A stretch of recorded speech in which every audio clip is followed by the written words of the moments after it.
Nous avons eu pendant les questions au gouvernement, où on débattait des allocations, des bourses pour les jeunes, de la manière dont on pouvait porter ce débat. Et Gabriel Attal m'a dit moi, il y a un sujet qui me tient absolument à cœur, qui est la question du capital jeune. Et je pense que c'est un bel objet de débat politique. Et donc, on s'est dit qu'à cela ne tienne, organisons un débat ici à La République En Marche. Et donc, je voudrais remercier d'abord Gabriel Attal pour cette brillante idée. Également Laurent Saint-Martin, qui n'est pas là avec nous ce soir, mais qui est co-responsable du pôle idée, du débat La Prospective, que je salue. Et remercier tout de suite, comme ça je n'ai pas à le faire à la fin, les équipes de Garance Pinault, qui est juste là et qui ont énormément travaillé pour préparer ce débat. Et notamment Pierre, que je ne vois pas ce soir, mais qu'on remercie et qu'on salue, qui est au fond, et qui a préparé toutes les fiches qui me permettront de poser des questions très pertinentes à nos invités tout à l'heure. Donc le capital jeune, sans plus attendre, c'est une vraie question qu'on va se poser ce soir. Est-ce qu'il est opportun de soutenir financièrement les jeunes en leur versant un capital ? À quel moment ? À quel âge ? De combien ? Qui finance ce capital ? Pour faire quoi ? Comment on le conditionne ? Et est-ce que vraiment ça produit des effets positifs ? Avant de commencer ce débat, j'ai donc l'honneur de laisser la parole à Gabriel Attal, qui va introduire brillamment notre débat sur le capital jeune. Gabriel, la parole est à toi. Merci Marlène, bonsoir à tous. Je suis très heureux d'être là pour plusieurs raisons. D'abord parce que ce qui se fait ici à l'occasion de ces débats et ce que Marlène anime au sein de La République En Marche, c'est pour moi le cœur de ce que doit faire notre mouvement, de ce que doit être notre mouvement, c'est-à-dire se projeter dans l'avenir, être en mesure de se poser toutes les questions et être en mesure d'élaborer des idées, des propositions qui voient à plus long terme que la semaine, le mois, l'année et la fin du quinquennat. Et c'est absolument fondamental pour moi, c'est le rôle d'un mouvement politique et c'est ce qui montre qu'on est aussi en train de s'inscrire dans le paysage politique, y compris avec cette mission et cette fonction de faire remonter, de formuler des idées pour le pays. Et puis la deuxième raison, c'est que le sujet dont on parle ce soir, effectivement, me tient beaucoup à cœur. Évidemment, c'est un sujet auquel j'ai réfléchi dans le cadre de mes fonctions de secrétaire d'État en charge de la jeunesse, mais au fond, auquel j'avais déjà réfléchi avant en tant que jeune, et auquel je réfléchis aussi toujours en tant que jeune, qui est de savoir comment est-ce qu'on accompagne de la bonne manière la jeunesse de notre pays. C'est un sujet dont on parle beaucoup, dont on a beaucoup parlé encore récemment, suite à un drame qui s'est produit à Lyon et un débat sur notamment l'accompagnement social des étudiants. C'est un sujet qui, plus largement, en tout cas cette idée de capital jeune, est intéressant, je trouve, parce qu'il nous permet aussi de poser un regard sur notre modèle social, sur la définition qu'on a de l'État-providence, et sur finalement un concept qu'on a beaucoup porté avec Emmanuel Macron pendant la campagne et qui, pour moi, incarne beaucoup ce qu'est notre projet, qui est celui de la prédistribution, en tout cas la réduction des inégalités à la racine, plutôt que tout au long de la vie, et une fois que malheureusement un certain nombre de nos concitoyens souffrent de leurs conséquences. Je ne vais pas détailler précisément ce que serait un capital jeune, puisque c'est l'objet de la réunion de ce soir. Je ne vais pas non plus revenir de manière très détaillée sur les initiatives qui ont pu avoir lieu à l'étranger et sur les formules qui ont pu être imaginées par un certain nombre de chercheurs. Il y a des brillantes personnes qui vont pouvoir intervenir et c'est un sujet par exemple dont j'ai beaucoup parlé avec Julien Damon ici qui a beaucoup réfléchi sur cette question. Mais pour moi, finalement, ça revient à une réflexion que je me suis faite et que beaucoup de jeunes se font et que j'ai pu me faire dans des débats avec des jeunes, notamment à l'occasion du grand débat national, c'est qu'on a aujourd'hui un modèle d'accompagnement social qui est performant, qui est généreux, il faut toujours le rappeler. L'accompagnement social des jeunes en France, c'est 5,6 milliards d'euros quand on met bout à bout les APL, les bourses sur critères sociaux, la garantie jeune et d'autres dispositifs qui existent, et qui est un accompagnement de guichet. Qui vous accompagne avec des allocations tout au long de votre jeunesse. Et évidemment, il y en a d'autres qui prennent le relais ensuite tout au long de votre vie. Que cet accompagnement, il est absolument nécessaire pour pouvoir vivre dans la dignité, pour éviter de sombrer dans la pauvreté, la grande pauvreté. Mais finalement, c'est un accompagnement qui vous permet de changer le menu de votre repas du soir, ce qui est important, et de vivre, disons, dans de un peu meilleures conditions votre quotidien. Mais est-ce qui vous permet vraiment de changer le cours de votre vie ? Et pour moi, c'est ça la question du capital jeune, et c'est ça ce que permettrait un capital jeune idéalement. Cette idée que à 16 ans, à 18 ans, chaque jeune se voit verser une somme qui lui permette de financer ses projets, de financer son évolution, son changement de vie, dans une société où on demande de plus en plus aux jeunes d'être entrepreneurs de leur vie, de se former, souvent d'avoir une mobilité pour se former et pour trouver un emploi, parfois même de créer, d'être les entrepreneurs de leur propre métier dans leur territoire. Et ça nécessite évidemment des moyens. Et c'est pour moi une raison importante de défendre cette idée. Cette idée, on voit bien qu'elle a énormément de sous-jacents, des sous-jacents techniques, des sous-jacents budgétaires, des sous-jacents philosophiques et politiques aussi. Et c'est pour moi très important qu'on puisse y réfléchir, associer des personnes qui ont réfléchi sur ce sujet, vous associer, pour pouvoir faire remonter des idées, pour que chacun puisse donner son point de vue et pour que peut-être cette idée puisse venir irriguer le futur programme que nous présenterons dans une prochaine élection. Je ne vais pas être beaucoup plus long. Je ne vais pas pouvoir rester avec vous non plus, mais au fond, je ne le souhaitais pas spécialement. Non pas que je n'aime pas Marlène et que je n'apprécie pas ces moments, mais je pense que c'est important aussi que ces moments se tiennent sans membres du gouvernement dans leur fonction, parce que peut-être que dans les débats, je serais trop tenté d'intervenir, de vous répondre, de mettre en avant ce qu'on fait aujourd'hui au quotidien. Et ce n'est pas l'objet de cette réunion ce soir. L'objectif, c'est de se projeter dans l'avenir. Et c'est ce que vous allez faire. Et je vous remercie beaucoup de prendre du temps pour cela, parce que ça nous aide beaucoup. Merci à tous.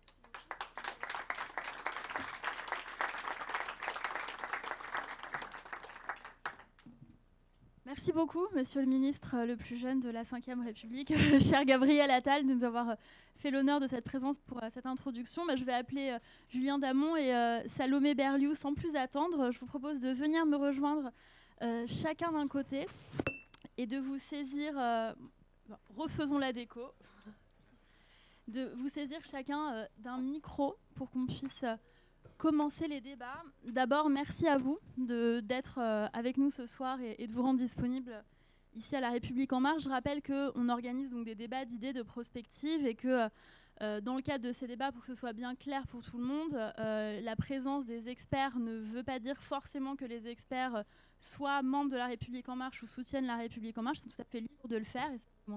Mais je plaisante. Mais voilà, ce sont des experts qui viennent là librement participer au débat.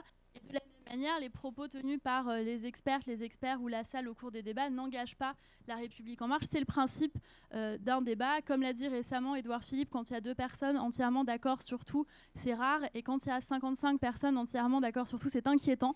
Donc je souhaite que nous ne soyons pas d'accord sur tout ce soir. Mais d'abord, pour présenter les 2 intervenants qui sont avec nous, et n'hésitez pas à me corriger si je fais des erreurs. Salomé Berliou, d'abord, je suis très heureuse de vous recevoir parce que je suis beaucoup ce que vous faites pour les jeunes, pour les femmes aussi, et pour que chacun puisse en fait être libéré d'une forme d'assignation à résidence et pouvoir réaliser son destin. Et donc ça, c'est une vision qui nous parle beaucoup à La République En Marche.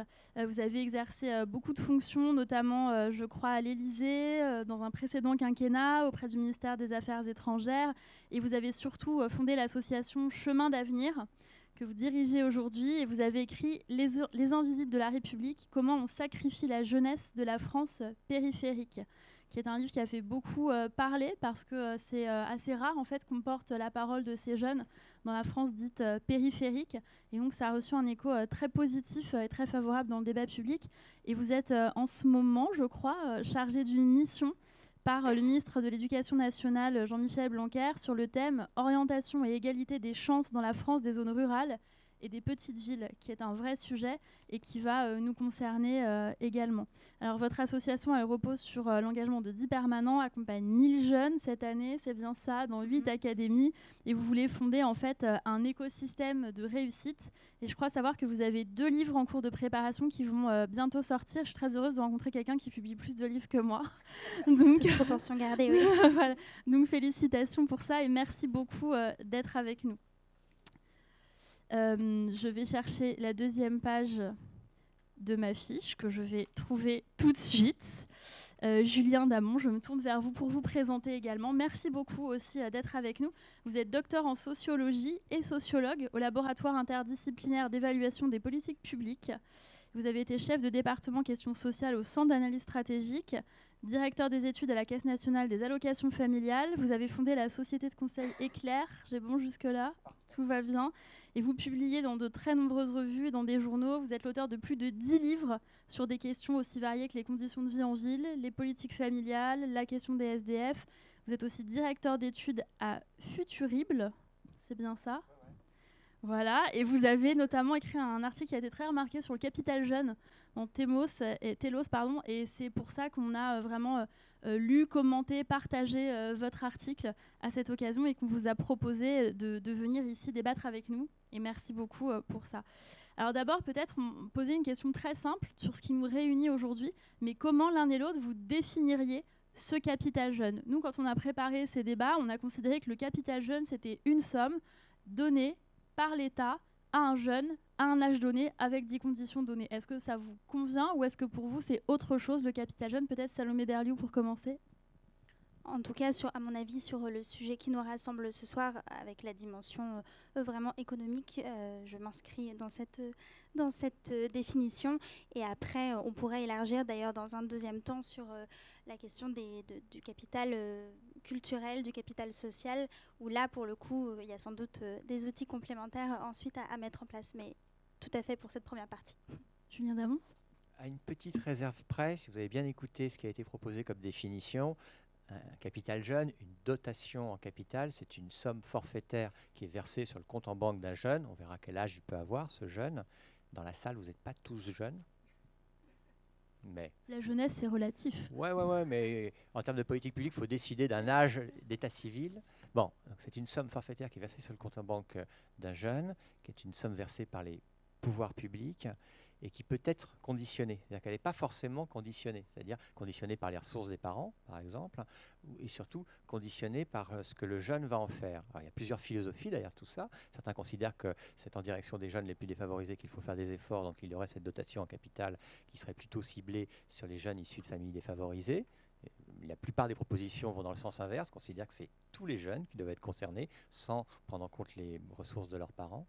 Et il y a un deuxième sujet très important, c'est si cette somme est versée sur le compte en banque du jeune, est-ce que l'utilisation de cette somme doit être fléchée vers diverses utilisations du type études supérieures, achat d'un véhicule, achat d'un appartement, investissement dans une entreprise, ou au contraire, doit-elle être d'utilisation totalement libre?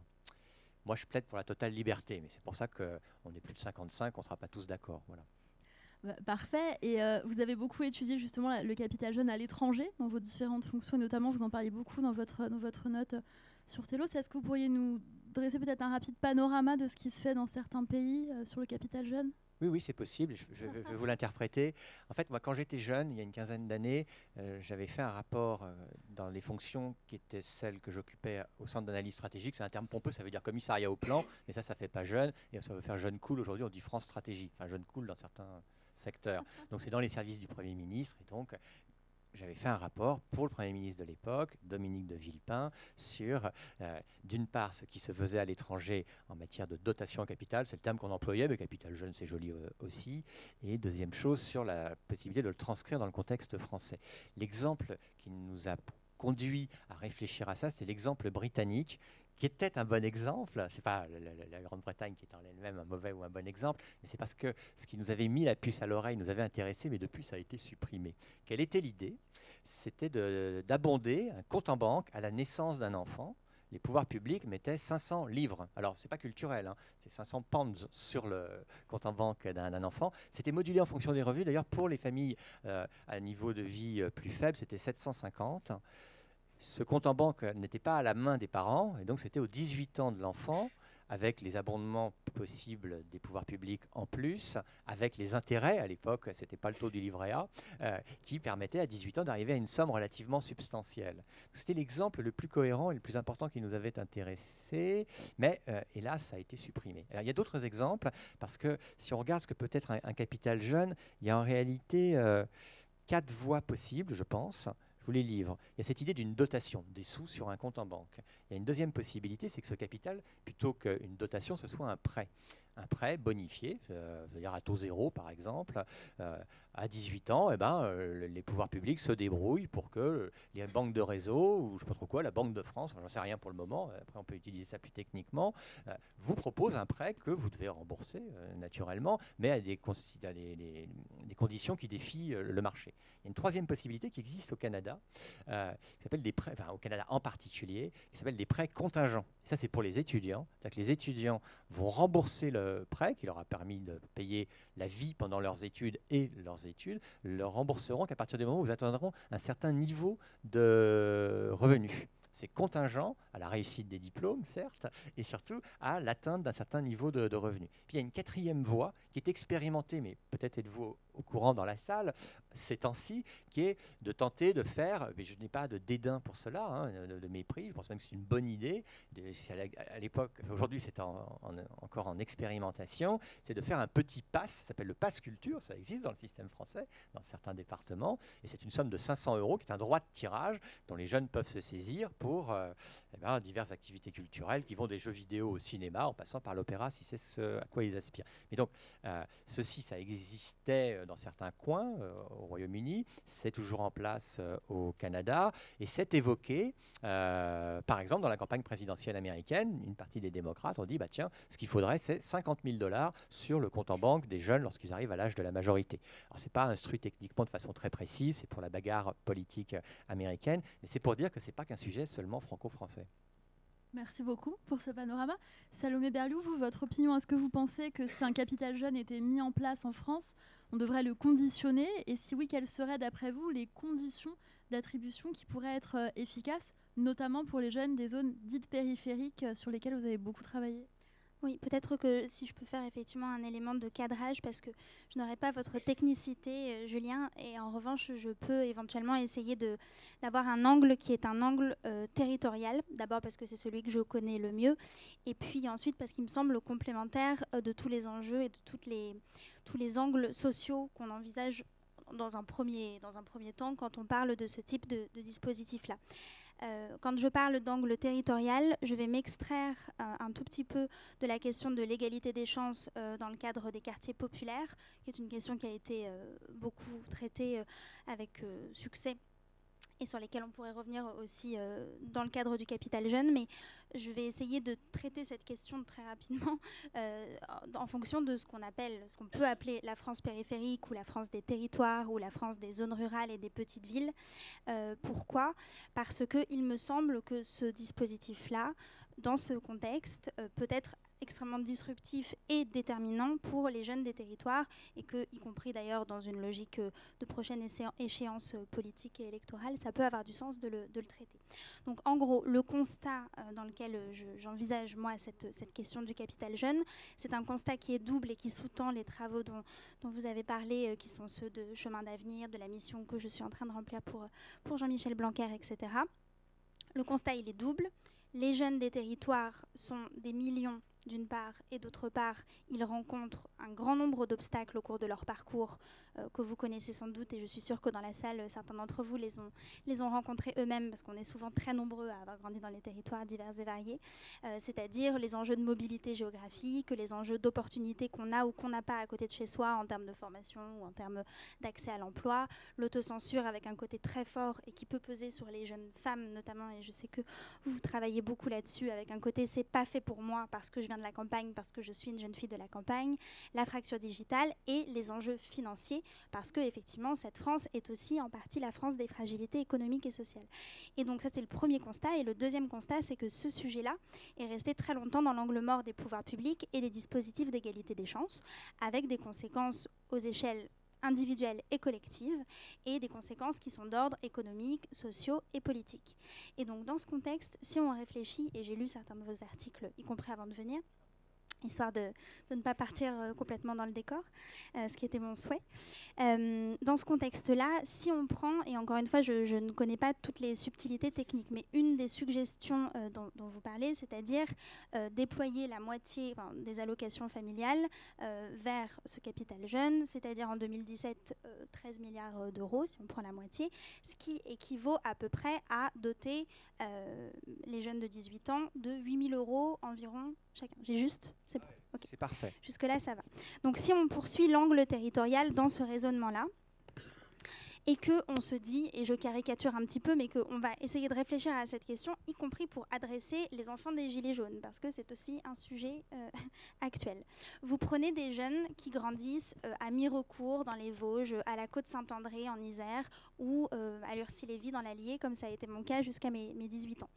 Ou si on élargit un tout petit peu la taille de la ville, vous prenez des jeunes qui sont à Nevers, à Verdun, à Charleville-Mézières, autrement dit des jeunes qui, et encore une fois ils sont très très nombreux, c'est 60% des Français qui vivent en dehors des 25 grandes métropoles et de leurs banlieues. Donc on peut considérer qu'il y a probablement plus d'un jeune Français sur 2 qui grandit dans ces territoires-là, villes petites et moyennes, zones pavillonnaires, zones rurales.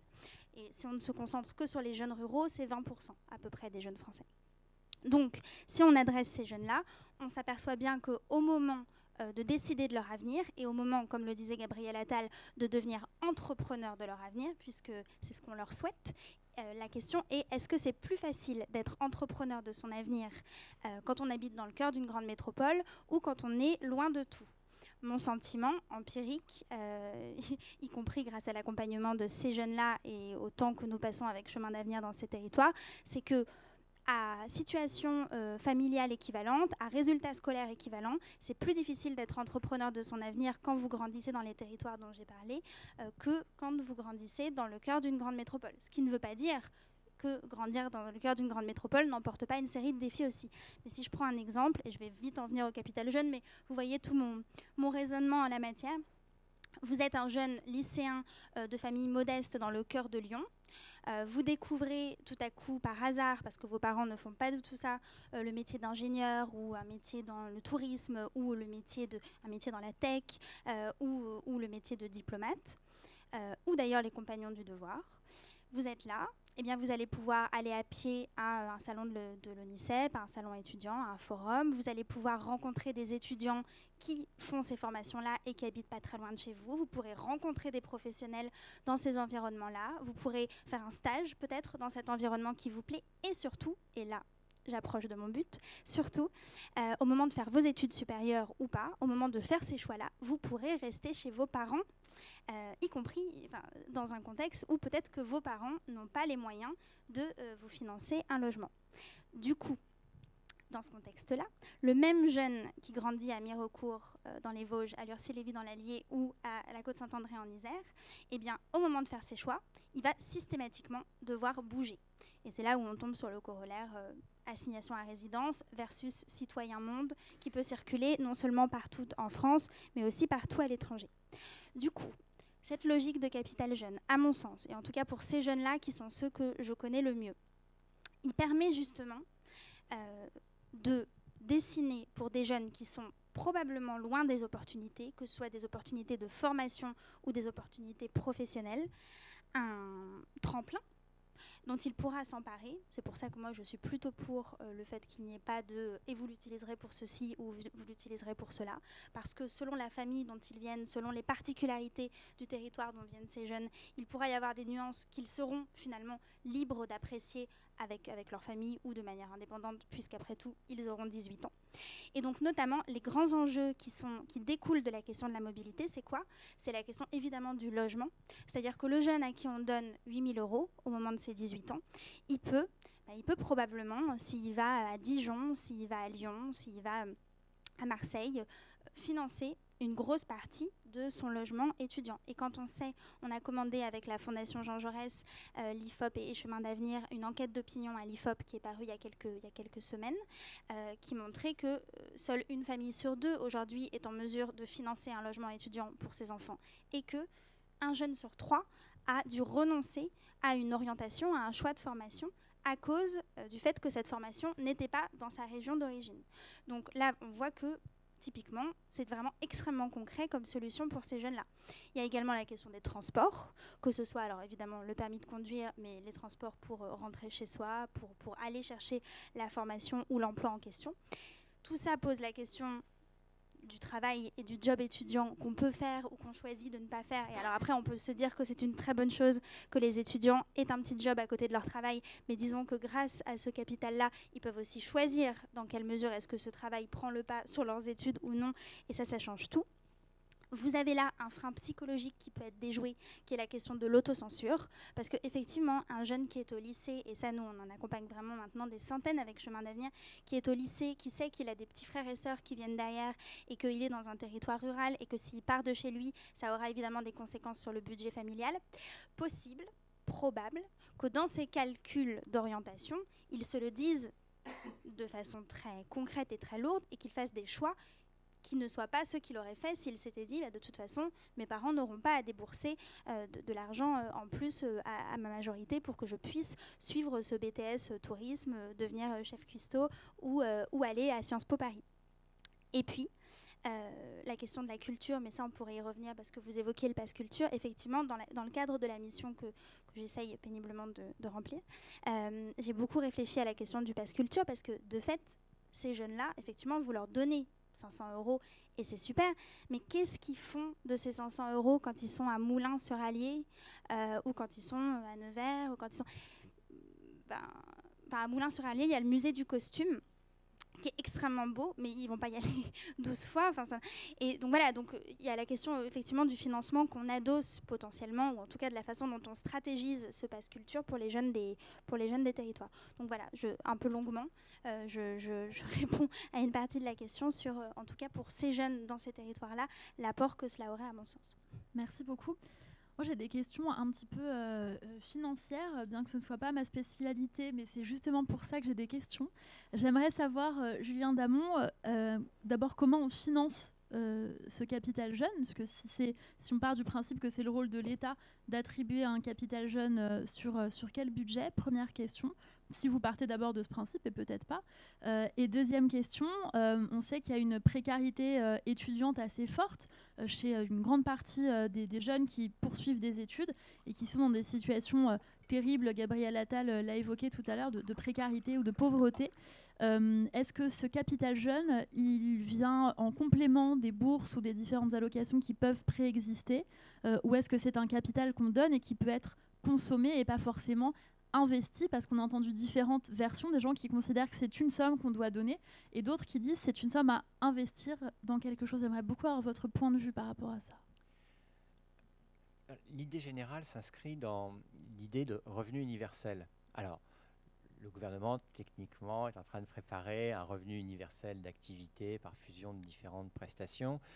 Dans le débat des idées et aussi dans les débats où on s'intéresse à essayer de voir ce que ça pourrait être véritablement, cette idée d'un capital jeune ressort de la même logique. D'abord historiquement, parce que c'est un Français qui a eu cette idée, mais à la fin du XVIIIe siècle, qui consistait à donner à la naissance, pour tout enfant, une vache. Non mais je rigole pas. C'est un capital dont les parents devaient se saisir pour le faire fructifier, etc. etc. C'est pour ça que ce n'est pas une idée nouvelle. Après, vous avez eu des constructions différentes de la proposition, dont par un universitaire, un juriste américain qui a été conseiller du président Obama, donc ce n'est pas n'importe qui, une idée aux États-Unis qui était de dire à 21 ans, on verse 80 000 $ à tous les jeunes, modulo le temps qu'ils auraient pu passer en prison. Ça, c'est le sujet américain. Bon. C'est ainsi. Comment c'était financé? C'est par une augmentation assez substantielle de l'impôt sur les successions. Débat français important. Il y a une autre personnalité importante qui n'a pas encore été conseiller du président Obama, mais qui est connue de tout le monde, qui est l'économiste Thomas Piketty. On l'aime ou on l'aime pas, etc. Ce n'est pas le sujet ici, mais parmi ses propositions, il en est une exactement dans ce sens. Lui, c'est à 25 ans qu'il verserait ça. Je ne sais pas pourquoi il dit exactement 25 ans. Cette somme serait de 120 000 €. 120 000 €, c'est le patrimoine médian des Français. C'est-à-dire que c'est 50% des gens en France qui ont un patrimoine qui est inférieur à 120 000 €, 50% qui ont un patrimoine supérieur à cette somme de 120 000 €. Comment financerait-il une telle somme? C'est par un impôt considérable, vraiment considérable, sur le patrimoine. Donc c'est un outil de redistribution absolument capital, si j'ose dire, au sens où il peut avoir des conséquences radicales sur la distribution du patrimoine. Alors là, je vous parle de 80 000 $, 120 000 €. C'est pas aisément atteignable. En revanche, pour alimenter ma réponse, c'est vrai que j'avais regardé ce sujet des allocations familiales. Si vous prenez la moitié du volume des allocations familiales et que vous les versez non plus aux parents, puisque les allocations familiales sont versées aux parents, mais aux 18 ans du jeune, directement au jeune, ça fait une somme de 8 000 €. C'est des règles de 3, c'est très simple, c'est des divisions. Tout à l'heure, Gabriel Attal disait, on va faire plus simple que ce qu'il a dit, parce qu'il a dit 5,6 milliards, on va dire 6 milliards d'euros. Les 6 milliards d'euros qu'il évoquait, c'est l'ensemble des bourses, des fonds d'aide aux jeunes, des allocations logement qui sont versées aux jeunes de 18 à 25 ans. Donc ce n'est pas pour une seule génération, c'est pour les 7 générations, 7 classes d'âge qui vont de 18 à 25 ans. Ça veut dire que si on divisait ça par le nombre de personnes, ça ferait du 1 000 € par mois. Par mois, pardon. Ça ferait du 1 000 € par jeune. Okay, à comparer à notre... pardon, je vous embête avec plein de chiffres, mais comme c'est un sujet de capital et de patrimoine, c'est des questions de sous, ça. Non, mais je vais vous répondre, je pense qu'il y a plusieurs possibilités pour tenter de financer une telle opération. La première, c'est d'augmenter les prélèvements, et notamment les prélèvements sur la succession. C'est compliqué. Je vois un député en face de nous qui est sceptique. Oui, il n'y a pas qu'un député. La France est sceptique à l'égard de l'augmentation des prélèvements sur les successions. Bon, Bon, bah, très bien. C'est Piketty, un député Piketty. Donc, vous faites 120 000 € tout de suite. Bon, non. Donc, augmenter les prélèvements. Ou alors, c'est recomposer notre système socio-fiscal. Notre système socio-fiscal en direction de la jeunesse, il pose problème aujourd'hui. C'est un élément de contexte qu'il faut amener. Pourquoi ? D'abord parce que les jeunes, ce sont eux les pauvres. Il y a une quarantaine d'années, les pauvres, c'était d'abord les personnes âgées. Notre système de retraite qui va merveilleusement se transformer dans les années et les décennies qui viennent continuera à permettre aux personnes âgées de bénéficier de retraites heureuses. Mais aujourd'hui, la pauvreté a basculé, elle est du côté des jeunes. Et c'est un trou noir des jeunes adultes. C'est d'abord des enfants qui vivent avec leurs parents pauvres, mais aussi de ces jeunes adultes qui ont des difficultés à s'insérer sur le marché du travail. Vous avez deux options de politique publique, c'est assez clair. Soit vous continuez à familialiser la protection. Qu'est-ce que ça veut dire en langage plus clair? C'est que vous continuez à verser des allocations familiales aux parents jusqu'au 21, peut-être un jour 22, 23, 24, 25 ans des jeunes.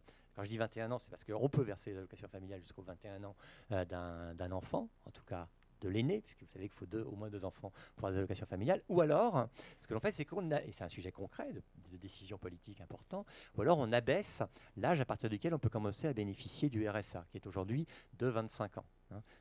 Soit on continue à familialiser la politique avec des allocations familiales jusqu'à 25 ans, soit on l'individualise et à partir de 18 ans, vous pouvez être éligible au RSA. Je pense que le sujet de ce capital jeune est tout à fait individualisé, puisqu'il est en direction des jeunes, individuellement, et pas de leurs parents, et qu'il devrait intégrer, je tente de répondre à votre question, l'ensemble des bourses et des fonds d'aide aux jeunes qui peuvent exister aujourd'hui. Ce serait pour moi le mieux. Mais je comprends pleinement l'argument qui est de dire on pourrait avoir une dotation universelle, tous les jeunes en bénéficient, quelles que soient leurs ressources, quel que soit leur lieu d'habitat. Et en complément, les bourses qui existent ou les fonds d'aide aux jeunes spécifiques. Sachant que quand je parle de fonds d'aide aux jeunes, en réalité, je parle d'un tout petit truc quasi croupion. Mais que retenir de ma grande logorée pleine de chiffres, c'est qu'il n'y a pas d'autre possibilité que ces deux voies qui sont soit d'augmenter les prélèvements pour financer une telle opération neuve, pour compléter le système, soit de refondre assez substantiellement, si on veut faire un capital qui ne soit pas totalement ridicule, refondre notre système socio-fiscal et surtout du côté de la politique familiale. Merci beaucoup, c'est très éclairant. Est-ce qu'à ce stade du débat, certaines ou certains dans la salle veulent adresser des questions à nos deux experts qui sont là sur la question du capital jeune? Ne soyez pas timide. Oui, monsieur, je ne sais pas qui peut faire circuler... On propose de l'expérimenter dès aujourd'hui. Donc, si quelqu'un a 18 ans, on va lui donner tout de suite 30 000 € et il revient dans 3 semaines pour nous dire s'il est content. C'est bon? C'est parfait.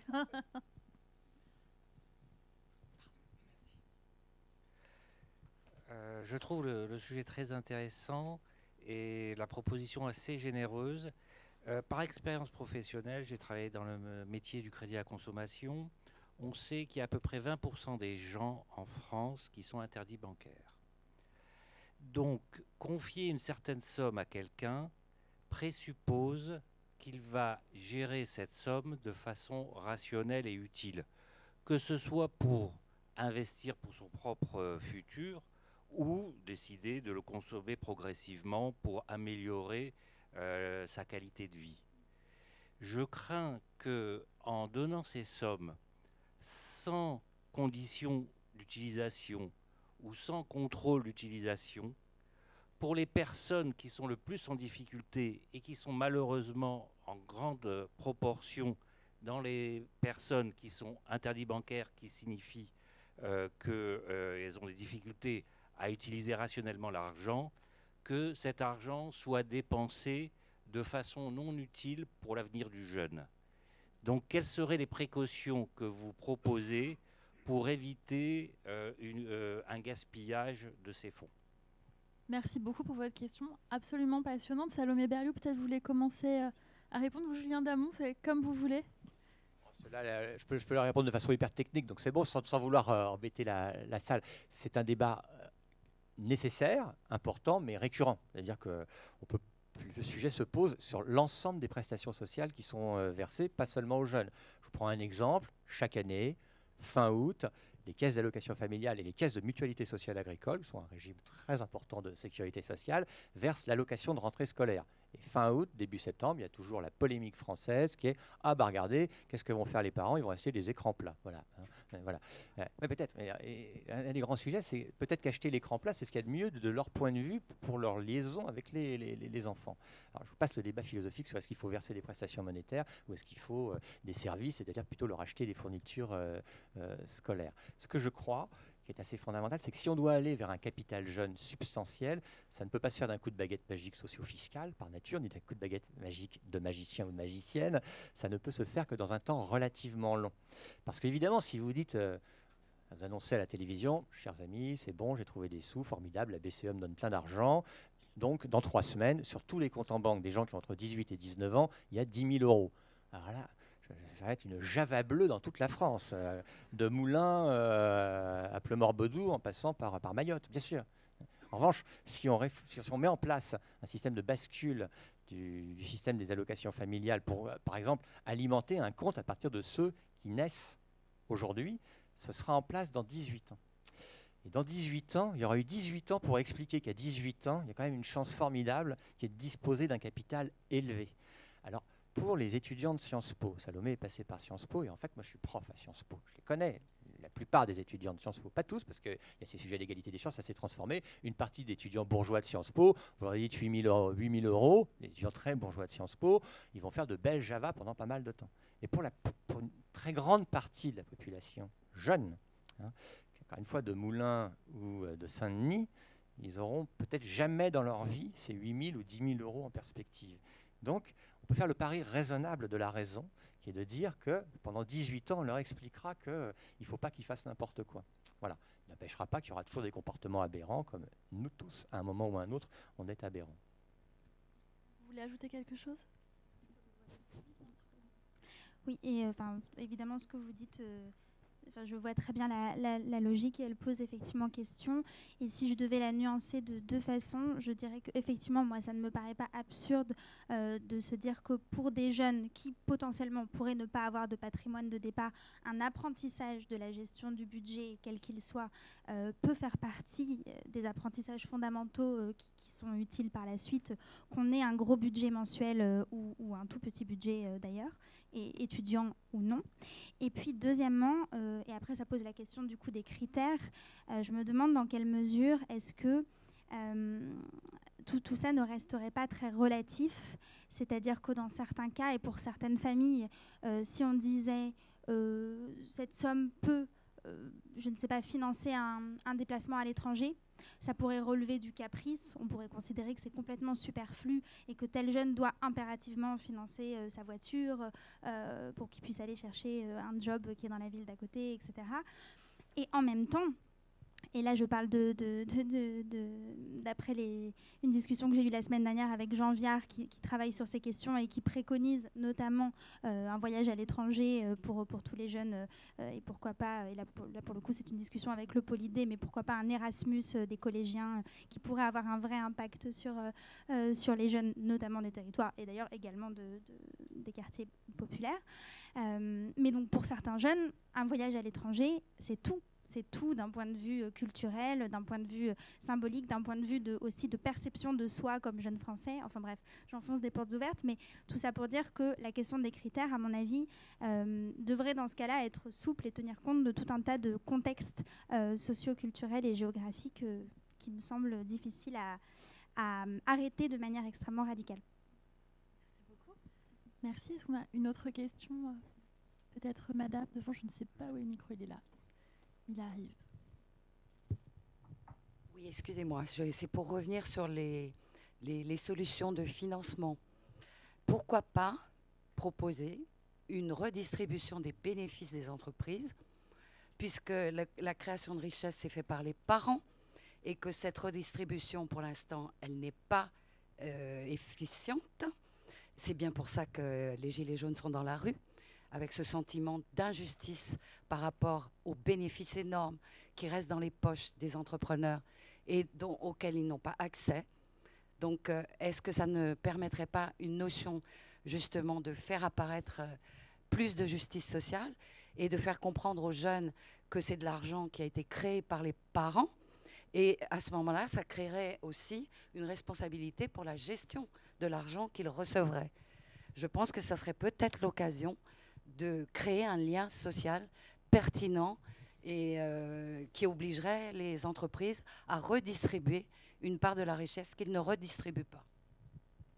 Qu'est-ce que vous en pensez? Ambiance lourde, surtout du côté des entrepreneurs dans la salle. Alors, plusieurs mots. D'abord, je pense qu'il ne faudrait surtout pas que les entreprises soient impliquées en quoi que ce soit dans ce capital jeune. C'est vraiment un système de redistribution publique. Deuxième chose de constat, la France est la championne du monde de la dépense sociale. Alors, on le répète à l'envi, c'est ce que je vais faire. Si vous prenez l'ensemble des dépenses sociales et que vous les rapportez à la richesse nationale, vous avez un tiers de la richesse nationale qui est affectée à la protection sociale chaque année. Nous sommes les premiers dans la zone de l'Union européenne. Nous sommes les premiers dans la zone des pays riches, c'est-à-dire de l'OCDE, et nous sommes les premiers dans le monde. Cocorico. C'est un cocorico à pondérer par le fait que, globalement, ça se passe quand même mal, notamment, entre autres choses, parce qu'il y a des gens pauvres, il y a des gens malheureux, il y a des gilets jaunes, etc. etc. Mais si nous avons un tel taux de redistribution sociale, c'est parce que nous avons aussi un autre élément à notre palmarès, c'est que nous sommes parmi les champions du monde du prélèvement obligatoire sur les salaires, sur les revenus et sur le capital. Bon, on peut faire des efforts ou tout ce que vous voudrez, mais dire on va faire une nouvelle dotation substantielle pour les jeunes à partir d'un prélèvement sur les entreprises, si vous le présentez très habilement en disant voilà les entreprises elles exagèrent et les jeunes ils sont vraiment dans la mouise, ça peut peut-être passer. Mais la seule voie pour une augmentation de prélèvement obligatoire, c'est plutôt sur la richesse et sur la richesse du patrimoine. Alors, nous avons un député qui est favorable, il est en train de tweeter pour dire pour la commission à laquelle il appartient, les gars j'ai une super idée. Non, je déconne. Non, mais ce que je veux dire par là, c'est que je ne pense pas que cela puisse passer par des éléments de débat public hyper importants sur le niveau des prélèvements, etc. Je pense qu'il faut passer à une autre dimension de notre politique familiale, qui est une politique familiale, si je dis l'ancien monde, c'est grotesque et ce serait failloté ici, mais qui est quand même la politique familiale presque du 19e siècle. Les familles se sont transformées, les enfants, les jeunes se sont transformés, les services publics en leur direction se sont transformés, et pourtant les prestations se sont peu transformées. Et plutôt que des prestations versées aux parents, dont ils font un peu ce qu'ils veulent aussi, les parents, hein, je trouverais plus loisible, plus joyeux, plus utile, plus pertinent que ceci soit versé à l'âge de la majorité aux enfants, sans passer par une taxation complémentaire des entreprises. On a le temps pour encore 2 questions, et il y a 5 questions, donc on va avoir le temps pour 5 questions. 6 questions. Okay. Allons-y. Il y a un micro là-bas, et ensuite on va revenir de... C'est moi. Bonjour, moi je vais juste rebondir sur ce qui a été dit à propos du... Pardon, c'était pas à moi de parler. À propos du financement, vous avez fini là en évoquant les allocations familiales, en évoquant notamment que les parents n'en avaient peut-être pas besoin, ou en tout cas, je pense que ce n'est pas le cas. Effectivement, beaucoup de familles ont la chance d'avoir en France ces allocations familiales. Je ne pense pas qu'on puisse dire que certaines familles n'en ont pas besoin, et ce serait assez terrible, à mon avis, de toucher à cette somme que beaucoup de familles attendent. Je pense que vraiment c'est quelque chose qui peut être extrêmement sensible. Et ça permet de rebondir sur un autre point, qui est ce qu'il ne faudrait pas notamment graduer ce qui est donné. Moi je comprends tout à fait que cette somme, que ce capital jeune, que ce soit un voyage d'ailleurs, c'est une très belle idée aussi, ou une somme, puisse être donnée à tous les enfants de France à un certain âge. je trouve que ça insiste sur un effet générationnel et ça marque une certaine dynamique d'âge qui parfois manque à nos jeunes parce que maintenant il n'y a plus le service national, il n'y a plus certaines choses comme ça. Il reste le bac en gros concrètement pour marquer une certaine génération. Non mais c'est vrai. Donc c'est bien que tout le monde la touche. Après, est-ce que tous les enfants, selon justement le niveau de revenu de leur famille, méritent d'avoir la même somme? Est-ce qu'on ne peut pas graduer effectivement en fonction du quotient familial? Je ne sais pas quel autre calcul on peut faire, je ne sais pas du tout. Mais est-ce qu'on ne peut pas justement se dire qu'on pourrait calculer cette somme en fonction de l'éloignement par rapport aux métropoles, comme vous l'avez dit, mais aussi en fonction du revenu des parents ou de la séparation avec les parents, parce qu'il y a aussi des jeunes qui, à un certain âge, même parfois très tôt, quittent leurs parents et sont seuls, alors que leurs parents peuvent gagner un peu d'argent. Je pense qu'il faut peut-être aussi penser la chose de manière pas forcément figée, et voilà, mais peut-être un peu plus souple aussi. Merci beaucoup pour votre question, qui est très intéressante aussi. C'est le moment pour moi de faire un double rappel pour les gens qui nous regardent et qui prendraient le débat en cours. Premier rappel, les débats que nous avons là ne sont pas des annonces. Ne regardons pas la République En Marche et encore moins le gouvernement. Je le dis pour les gens qui nous prennent en cours de route et qui seraient en train de s'indigner sur telle ou telle position. Nous débattons. Voilà, premier élément de rappel. Deuxième élément de rappel de temps, si on veut que chacun puisse poser sa question, j'inviterai chacun, si ce débat est passionnant, à tenter de limiter nos réponses à 2 minutes, comme une question au gouvernement, si ça vous convient, et les questions de même. Peut-être Salomé Berliou, vous voulez commencer? Oui, j'entends, hein, et vraiment, je pense que je suis d'accord avec vous, madame. Et la seule chose, c'est qu'effectivement, de plus en plus, j'essaye, dans la façon dont je traite ce type de sujet, de ne pas m'arrêter uniquement aux critères sociaux. Mais d'ailleurs, c'est ce que vous aviez l'air de dire, éventuellement en proposant un indice d'éloignement spécifique qui pourrait entrer en ligne de compte. Mais parce que, pour moi, le déterminisme territorial est un déterminisme en soi, auquel s'ajoute parfois un déterminisme social, souvent même, auquel s'ajoute parfois un déterminisme de genre. Sous-entendu, vous êtes une jeune fille d'origine modeste dans une zone rurale ou dans un quartier populaire, bonne chance. C'est possible, mais c'est plus difficile. Et donc, en fait, je vous donne un exemple qui, du coup, nuancerait un peu ma réponse, mais et qui est d'ailleurs une des raisons pour lesquelles, chez Chemin d'Avenir, il n'y a pas de critères sociaux pour entrer dans l'association. On part du principe que c'est un critère territorial, point barre. Et après, il y a beaucoup de jeunes ruraux. On était dans l'académie de Rennes il y a quelques jours encore, et on était dans un collège où il y a un lycée où il y avait 80% de jeunes boursiers. Donc de toute façon, souvent, cette France est la France des fragilités économiques et sociales aussi. Mais le fils du garagiste, dans la campagne près de Nevers, dont les parents gagnent très bien leur vie parce que c'est le garage du coin qui fonctionne bien. Peut-être qu'il pourra s'offrir les baskets qu'il veut, peut-être qu'il pourra financer ses soirées le week-end avec ses amis, etc.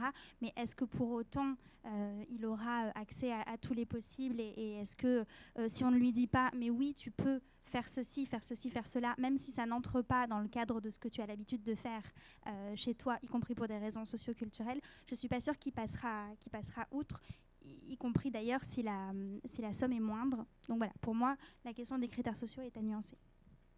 En bien moins de 2 minutes, parce que vous posez 2 questions très importantes, et je ne vous convaincrai pas, sinon du fait qu'on doit réfléchir très sérieusement à cela. D'abord sur les allocations familiales. Un enfant unique, pendant 18 ans, il arrive à 18 ans et il n'a jamais eu d'allocation familiale. Enfin, pas lui, mais ses parents. Parce que notre système d'allocation familiale est très étonnant, c'est le seul en Europe à ne pas avoir d'allocation familiale au premier enfant. Donc moi, avec ma belle, qui n'est pas une alliance gouvernementale, hein, qui ne viendrait de ma poche immédiatement, mais avec mes 8 000 € à 18 ans pour tous les enfants de France, celui-ci, il a une somme. Okay, c'est pour dire que les allocations familiales, elles sont très loin d'être parfaites, et elles sont, à mon avis, éminemment perfectibles. Deuxième chose, par rapport aux critères que vous envisagez, je pense que vous dites cela à juste titre par rapport à ce que vous percevez être les situations françaises, mais par rapport à ce qu'est la situation du jeune l'année précédente. Un jeune, il aura vécu 18 ans. Pendant 18 ans, il a pu avoir des parents qui ont été au chômage, qui n'ont pas été au chômage, qui ont été dans une métropole et qui n'ont pas été dans une métropole, etc., etc. Même s'il y a du déterminisme poussé pour cette catégorie de la population, vraiment piégée, totalement assignée à résidence.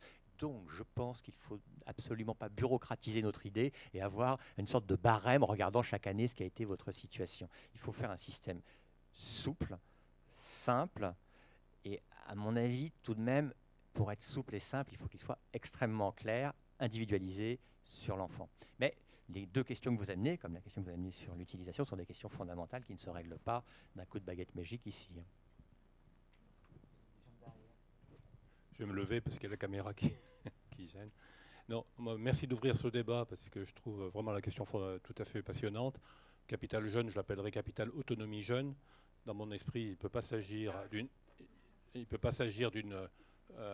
sociale supplémentaire, il ne peut pas s'agir d'un dispositif technique, il ne s'agit pas d'un rebidouillage de quelque chose qui existe. On a parlé du RSA, ça peut régler un certain nombre de questions, etc. Il s'agit vraiment d'un contrat de confiance entre la nation et la nouvelle génération. Je dis bien la nation, pas l'État. Donc ça doit avoir une forte charge symbolique et ça doit être un contrat de confiance. Donc ça veut dire qu'il doit être universel et inconditionnel. Alors universel et inconditionnel sous deux réserves. Bon, forcément une condition d'âge, nécessairement. Bon, tout le monde pense à 18 ans, mais sous réserve des deux conditions suivantes. Inscription obligatoire sur les listes électorales. Enfin, je veux dire, pas d'obligation de voter, mais s'être inscrit sur les listes électorales, ça fait partie du contrat. Et si cette mesure aboutit et était effectivement universelle, avoir satisfait aux conditions du service civil universel. Alors, il ne s'agit pas de le présenter comme la rémunération de ce service, mais comme quelque chose qui est, encore une fois, un contrat de confiance où, en votant, en faisant ce service, etc. Bon. Ensuite, inconditionnel sur le plan de l'utilisation. Je sais bien que le terme Java a été employé. On n'évitera pas, mais peut-être que ça fait partie du rite de passage à l'âge adulte et qu'on verra apparaître des bacchanales effectivement macronistes, mais à la limite la charge pas une annonce du gouvernement. La charge symbolique en sera d'autant plus forte. Comment on le finance? Si moi je pensais spontanément à 10 000 euros, je vois que ce chiffre a circulé, donc c'est 8 milliards. Bon, peut-être un peu moins parce que malgré tout il y aura toujours un problème d'accès au droit, mais à mon avis il faut que le système de financement soit cohérent avec l'intention qui préside à l'allocation elle-même, qu'il y ait un effet redistributif, intergénérationnel. Et là, moi, je pense au droit de succession, bien évidemment. Ça me paraît complètement logique. L'État prend le relais de ce que faisaient autrefois les familles pour leurs enfants, mais qu'elles ne font plus ou qu'elles font beaucoup plus tard, parce que, à cause de l'écart de génération. Et d'autre part, et ça va évidemment faire sursauter, une imposition, moi ça me choque, ça n'existe pas, sur la plus-value, sur la résidence principale, dès lors que, évidemment, il y a des franchises dégressive, etc., ça n'existe pas. Donc avec la redistribution, à partir de droit de succession, on a un effet de redistribution intergénérationnelle. À partir de la résidence principale, les plus-values, c'est où? C'est à Paris, c'est les grandes métropoles. On a un effet de redistribution territoriale.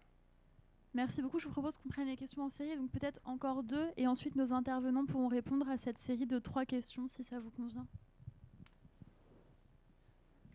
Bonsoir. Donc ma question c'est, par rapport à cette bonne idée qui me fait rappeler à une idée de base communiste, est-ce que vous ne pensez pas qu'il faille,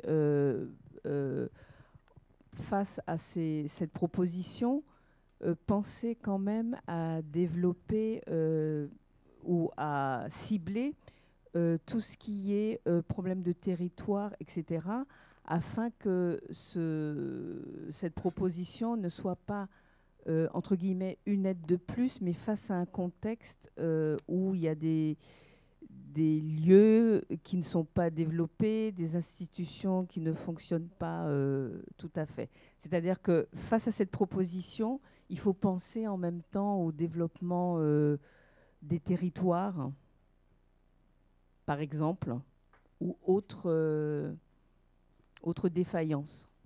Merci beaucoup. Peut-être madame juste à côté, on va profiter que le micro soit là, ça sera la 3e. Donc moi c'était pour effectivement conforter votre idée sur les allocations familiales. Je trouve ça effectivement c'est une excellente idée.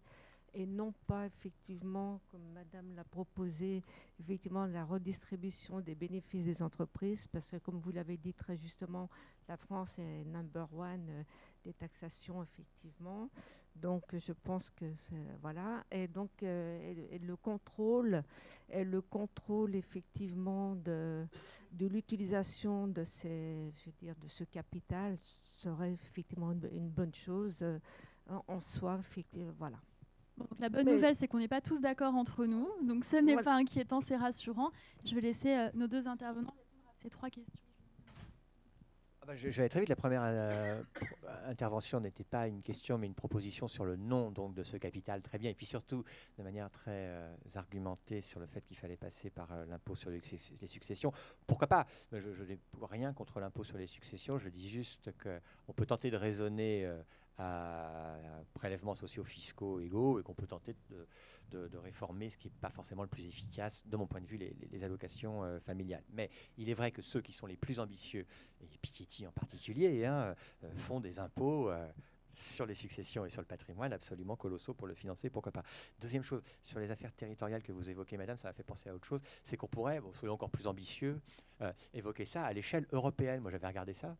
Il y a 5 millions d'enfants à peu près qui naissent. Alors bon, modulo les Britanniques maintenant, mais il y a à peu près 5 millions d'enfants qui naissent par an dans l'Union européenne. La BCE pourrait verser 500 € à leur naissance. Peut-être pour fêter les 10 ans, 500 € aussi. Enfin, en gros, on arrive avec 2 000 à 3 000 € à 18 ans. J'en vois frémir, évidemment. Pour l'étudiant de Sciences Po de classe aisée, il s'en fout. Pour le Bulgare, ça lui fait 4 à 5 fois le salaire minimum local. Et une dizaine ou une vingtaine de fois le seuil de pauvreté. Donc, on peut avoir plein d'idées derrière cette idée du capital jeune. Oui, concernant ce que vous décriviez, je crois, en tout cas quant à la question d'une adaptation territoriale notamment, je pense que le risque, mais encore une fois, ça fait partie des sujets qui, à mon avis, devraient être examinés sous toutes les coutures, mais le risque, c'est aussi comment vous faites pour déterminer, par exemple, si un jeune a vécu 14 ans à Paris, et puis étrangement, juste avant sa majorité, ses parents vont déménager et aller habiter dans le fin fond de la Creuse. Et bam, il touchera plus que s'il était resté vivre à Paris. Oui. À partir du moment où on vient de l'Allier, on peut parler de la Creuse très très librement. Mais voilà, donc je pense qu'il y a tout. Après, ça c'est les effets d'évitement ou au contraire tout ce qu'on peut reprocher ou en tout cas interroger, y compris sur le principe des réseaux d'éducation prioritaire, etc. Donc je pense que c'est délicat de ce point de vue-là, mais ça soulève des questions évidemment. Une autre série de questions peut-être Monsieur. Bonsoir. Moi, je voudrais revenir sur les notions de territoire. J'habite une ville de Seine-Saint-Denis, Épinay-sur-Seine pour ne pas la nommer. Ce que j'ai appris en vivant en Seine-Saint-Denis, c'est qu'il existe des départements, des villes, des quartiers, des rues, qui sont quelque part blacklistés parfois des écoles ou même des entreprises quand on postule. Alors, donner un capital aux jeunes pour les aider et pourquoi pas financer des études longues qui sont parfois coûteuses, c'est une très bonne idée, et je suis entièrement d'accord. Le problème, c'est que ça ne règle pas l'égalité des chances aux hautes études, car aujourd'hui, voilà, il y a ce problème-là. D'autre part, ce problème, les jeunes, aujourd'hui, dans ces quartiers, les ressentent très fortement. Ce que je crains aussi de l'autre côté, c'est aussi, et risque-t-on pas de voir finalement une désertification de ces zones qu'on va chercher finalement à fuir pour se donner un meilleur destin et créer des espèces de zones non jeunes.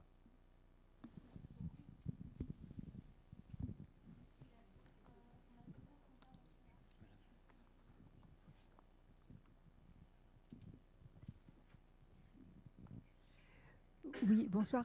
Moi, je trouve que cette idée est vraiment très intéressante et je la mets en parallèle, pour l'opposer d'ailleurs, je ne sais pas si j'ai raison, mais c'est comme ça que j'ai raisonné, avec le revenu universel.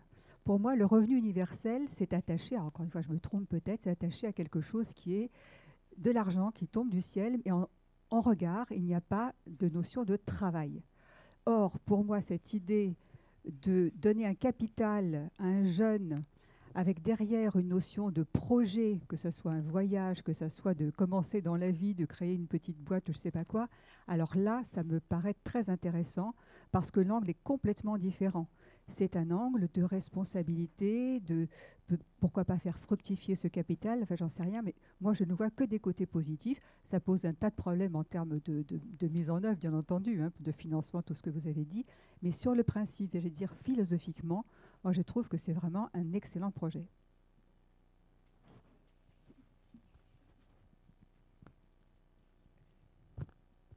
Alors moi j'avais une question, c'était est-ce que ça peut pas créer par exemple pour les écoles qu'elles augmentent leur tarification, qu'il y ait une envolée des prix au niveau des loyers, parce qu'on voit bien les APL que certains propriétaires abusent du fait que, enfin prendre en compte que les jeunes étudiants ont les APL, donc gonfler les loyers, et ça c'est vraiment un sujet qui m'inquiète un petit peu. J'ai fait une école de commerce et c'est vrai que les frais n'arrête pas d'augmenter, donc un jeune qui va avoir ce capital risque pas d'avoir après un problème pour payer ses études, etc. Peut-être moi sur la première question, il y en avait deux, et les deux sont passionnantes, c'est-à-dire que la deuxième est intéressante, c'est-à-dire que vous dites notamment, est-ce que on ne risque pas de faire partir une espèce de fuite des cerveaux des jeunes de ces territoires-là, donc les quartiers populaires d'une part et la France des zones rurales et des petites villes d'autre part, et est-ce qu'il ne faut pas craindre ça ? C'est une remarque que font souvent les acteurs locaux, les acteurs de terrain, les entreprises, les élus, etc. Et bien sûr, il faut pouvoir permettre aux jeunes qui le souhaitent de rester au sein de ces territoires, d'y trouver la formation qu'ils ont envie d'y trouver et ensuite le job qu'ils ont envie d'y exercer. Mais je pense qu'il ne faut pas faire peser sur des jeunes qui ont déjà des obstacles, tant d'obstacles à relever, l'autocensure, l'assignation à résidence, les enjeux financiers, la fracture digitale dans certains cas, la question des opportunités qui existent ou pas, les questions du manque de code, de réseau familial, etc. Si vous faites en plus peser sur leurs épaules une espèce d'injonction à rester sur leur territoire, c'est chaud. C'est-à-dire que voilà, pour moi, c'est là où il faut... Mais je comprends ce que vous dites, et donc c'est pour ça que la formulation que j'aime bien, c'est en gros leur donner les moyens de choisir s'ils veulent rester ou partir, voire partir pour mieux revenir dans un deuxième temps, et créer un écosystème de réussite qui est tel que s'ils veulent rester ou revenir, ils puissent s'y épanouir, s'y révéler, etc. Mais je fais quand même très très attention à essayer de ne pas culpabiliser ces jeunes qui souvent le sont déjà par leur famille, avec un poids familial de si tu pars, tu trahis ton frère, ta sœur, tes amis, tes cousins qui sont là depuis des années, voilà, alors qu'il y a déjà tant de choses à relever. Et le deuxième point qui est très juste aussi, c'est-à-dire qu'effectivement l'égalité des chances, c'est une question d'argent, mais pas uniquement, et la question du capital jeune ne réglera pas toute la dimension représentation et l'autocensure qui peut peser sur ces jeunes-là, la question des rôles modèles qui existent ou non autour d'eux. Ça, c'est sûr que ce n'est pas l'argent qui va acheter les rôles modèles. Je vous citais tout à l'heure l'enquête d'opinion IFOP qui montre notamment un décalage de 15 points entre les jeunes des zones rurales et les jeunes de l'agglomération parisienne dans le fait d'avoir autour d'eux des rôles modèles auxquels ils peuvent s'identifier, et on sait à quel point est-ce que ça a un impact. Il y a des écarts de 20 points quant à la possibilité de solliciter le carnet d'adresse familiale, alors qu'on voit très bien aujourd'hui que notamment pour s'orienter, pour faire des études, pour décrocher un job, les jeunes estiment que le diplôme qu'ils ont fait compte à hauteur de 10% par rapport au stage qu'ils ont pu effectuer, 49%, et par rapport au carnet d'adresse et au réseau familial, 25% ou quelque chose comme ça. Donc, c'est dire, enfin, je vais tout à fait dans votre sens, il y a un certain nombre, il ne faudra pas, et il ne faudrait pas, le cas échéant, qu'on arrête de réfléchir à la question de l'égalité des chances en termes de capital socio-culturel. Pas sur cette question, mais sur le revenu universel et sur les effets inflationnistes. Alors, première chose sur le revenu universel, de fait, c'est dans la même famille d'idées que universellement tout le monde soit concerné par la prestation. Et quand on dit revenu universel, au-delà de ce qui se construit alors, dans le système contemporain français qu'on baptise revenu universel d'activité, l'idée de revenu universel sans activité, c'est totalement inconditionnel. Mais pour aller dans votre sens, tout à l'heure, Gabriel Attal, plus jeune ministre de la Ve République, m'a fait l'honneur de dire qu'on avait déjà parlé ensemble, et surtout, il a repris une de mes formules favorites, je vous la relivre alors, c'est que un revenu universel mensuel, notamment pour les plus jeunes, donc pour les 18-25 ans, si on abaisse la possibilité de bénéficier du RSA, en fait, ça change ce que vous avez dans l'assiette chaque soir. Une dotation en capital, ça peut changer vos perspectives dans la vie. C'est ça la grande différence. Sur les effets inflationnistes, Alors il y a deux possibilités. Soit il y a une dépense supplémentaire assise sur des prélèvements complémentaires, donc ça peut avoir des effets inflationnistes. Soit de toutes les manières, si c'est simplement de la redistribution interne dans le système socio-fiscal, ça ne doit pas avoir tellement d'effets inflationnistes. Enfin, je trouve ça assez marrant, c'est depuis Malthus, on le sait, toute prestation sociale a des effets d'augmentation des prix. Ça, je le dis en parlant rapidement et en souriant benoîtement, ça ne vous dérange pas. En revanche, une petite provoque quand même. Ce n'est pas du tout une annonce gouvernementale, mais dans la plupart des constructions autour de ces idées de capital jeune, ça pousse quand même, non pas à augmenter le prix des études dans les écoles de commerce, qui est déjà très élevé, on ne sait pas ce que ça paye d'ailleurs. Bon, j'en bafouille, oui, on ne sait pas ce que ça paye d'ailleurs. Sciences Po, c'est cher aussi, mais l'université française est quasi gratuite. Donc, avoir un système de dotation en capital universel, ça pousse aussi à revoir ce que pourrait être le financement des universités. Qu'en termes diplomatiques, ces choses-là sont dites, c'est pour dire que très généralement, dans le contexte français, on envisage aussi une légère augmentation des coûts de scolarité à l'université. Mais je le dis avec un tout petit ton, comme ça. Il faut dire qu'il y a de quoi discuter toujours avec cette idée, quoi. Merci beaucoup. Est-ce qu'on va prendre une dernière salle de questions? Mais vraiment, ce sera les 3 dernières. Je vous laisse distribuer et nos excuses pour ceux qui n'ont pas pu poser leurs questions, mais le débat continuera ensuite sur les réseaux sociaux. Bonsoir. Un capital jeune, je trouve que c'est une excellente idée. J'ai 2 questions. Nous remarquons que le logement dans les métropoles, dans les grandes métropoles, est un vrai problème pour les habitués comme pour les nouveaux arrivants. Je crains et je pense, j'espère ne pas avoir mal compris, je crains que l'on engage les plus jeunes à s'endetter pour leurs études et je me demande si ce capital il est acquis ou s'il est remboursé. Et je trouve que nous nous rapprochons du système américain. Donc j'ai cette crainte-là et je pense qu'il faudrait une aide plutôt concrète comme le logement. Gratuit, donc c'est peut-être, je ne sais pas, essayer de réfléchir sur ces choses-là durant le cursus scolaire pour compenser au lieu de donner directement une si grande somme. Voilà, merci. Merci beaucoup. La deuxième intervention. Oui, bonsoir, moi c'est Albert. J'ai trouvé l'idée, elle est vraiment géniale, mais seulement je voudrais... Enfin, ma crainte se trouve sur l'encadrement, en fait.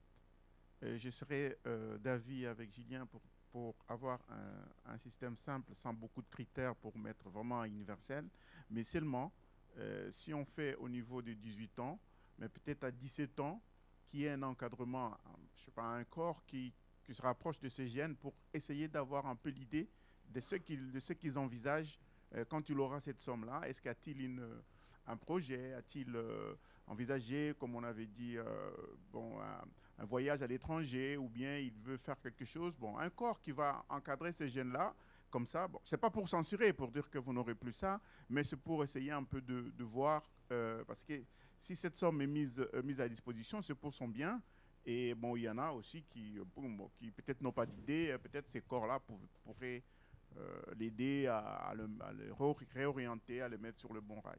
Merci. Merci beaucoup. Et la troisième et dernière pour cette soirée de débat. Je vous remercie pour vos présentations. Moi je trouve l'idée sexy, mais assez pauvre au fond si on ne va pas résoudre les règles d'allocation d'un certain nombre de moyens dans ce pays auxquels ira ce capital jeune. Je m'explique. Vous parliez, monsieur, et c'était une bonne remarque tout à l'heure, des droits de scolarité dans un certain nombre d'écoles qui sont effectivement éhontés. Donc, allouer un capital jeune pour aller après payer des droits dont la justification n'est pas évidente, à quoi ça sert? On parle de logement, et c'est vrai que les jeunes ne peuvent pas se loger, et les jeunes qui viennent de Moulins ou de la Creuse ne peuvent probablement pas se loger à Paris.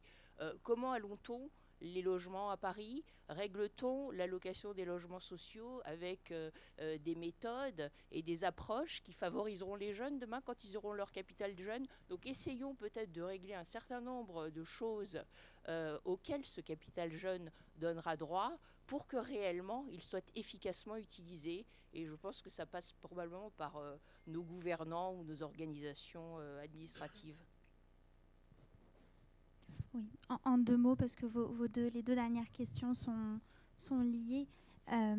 Effectivement, pour moi, c'est pas l'un ou l'autre. C'est-à-dire qu'il y a cette logique de capital jeune d'une part, mais qui n'empêche pas, bien au contraire, d'engager une réflexion plus volontariste, notamment sur la question du logement.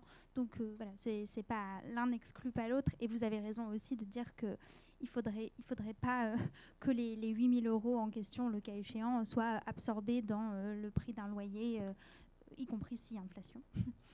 Et juste parce que vous avez dit que les frais de scolarité à Sciences Po étaient très chers, Julien, c'est vrai. Et en même temps, en tant que boursière, je peux vous dire que moi, je n'ai pas payé 1 centime pour ma scolarité là-bas. Donc tout ça est quand même relatif. Enfin, ça reste cher. Et non, pour ceux qui payent. Et on se demande bien à quoi ça sert. Mais enfin bon... alors, vous enseignez là-bas. Oui, mais c'est un vieux sujet sur même les universités américaines. C'est pas les enseignants qui sont le mieux payés dans tous ces trucs. Enfin bon, passons. Ça, tout le monde va se plaindre, etc. Non, 3 petites remarques par rapport aux 3 questions. D'abord, pour vous rassurer, le capital, on l'imagine, quand on dit capital jeune, acquis, et pas plutôt sous la forme de prêt. En tout cas, ce qu'on a discuté ce soir, il y a d'autres options possibles. Deuxième chose, sur l'éducation budgétaire. Il y a une très bonne nouvelle, c'est que, encore une fois, ceci ne se ferait pas du jour au lendemain, et donc je pense que la meilleure solution, c'est de faire ça progressivement sur 18 ans. On peut faire des systèmes qui pourraient commencer par 500 € cette année, 1 000 € dans 2 ans, etc., pour les nouvelles générations qui arrivent.